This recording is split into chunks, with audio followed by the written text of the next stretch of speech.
Handibase, c'est un événement qui a pour but de sensibiliser, d'informer un large public, aussi bien des professionnels que des bénévoles du monde sportif, mais aussi du médico-social, enfin de tous les champs qui s'intéressent à l'handicap et au sport, de sensibiliser les personnes, de faire découvrir un petit peu toutes les activités adaptées.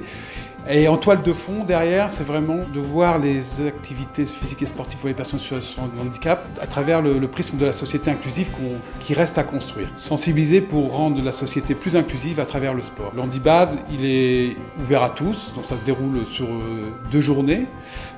Ça a commencé vendredi 12 octobre, avec la venue de Marie-Amélie Le Fur, qui était notre marraine de l'événement, et qui a fait un entraînement public avec des collégiens. Il y a eu un temps d'échange, de dédicace avec elle, donc c'était une marraine parfaite. Elle a envoyé des messages très très forts par rapport à l'handicap. L'après-midi, on a eu sur le site de Montmartin, au centre PEP, des activités qui sont faites en lien entre l'école primaire de Montmartin-sur-Mer et des IME. Donc ils ont partagé un moment de sport ensemble, vraiment un moment de partage et de plaisir.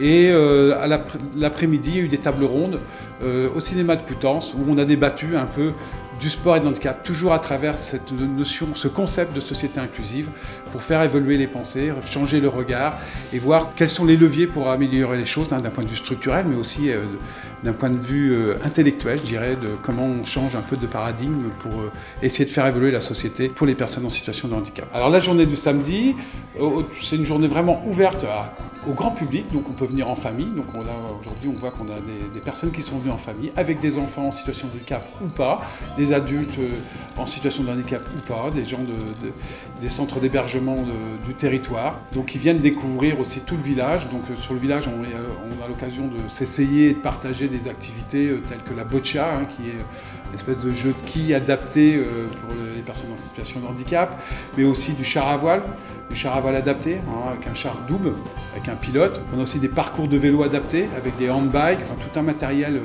que le grand public ne connaît pas forcément, qui peut favoriser la pratique. Un tas d'activités qui sont adaptées pour les personnes en situation de handicap. On a eu ce matin un témoignage à travers un documentaire qui s'appelle Régate au-delà de l'handicap, avec un petit débat derrière. On aura à 17 h un atelier participatif avec un anthropologue, William Charlot, qui est anthropologue de la santé et qui travaille depuis de longues années sur la santé et l'handicap. Le sport, c'est un des vecteurs incontournables de l'inclusion, mais pas que, je dirais, que des personnes en situation de handicap, de l'ensemble de la population, et on doit mettre tout le monde au même niveau d'accessibilité. Nous avons souhaité, en soutenant cette manifestation, démontrer à nos adhérents que d'autres en situation de difficulté, pénalisés dans leur corps, étaient capables de se transcender et de vivre une vie normale. Donc, pourquoi nos adhérents ne prendraient pas exemple sur ceci pour vivre une vie normale, eux qui sont en bonne santé? La santé concerne tout le monde, bien portant, mal portant, c'est l'origine même du mutuelle santé.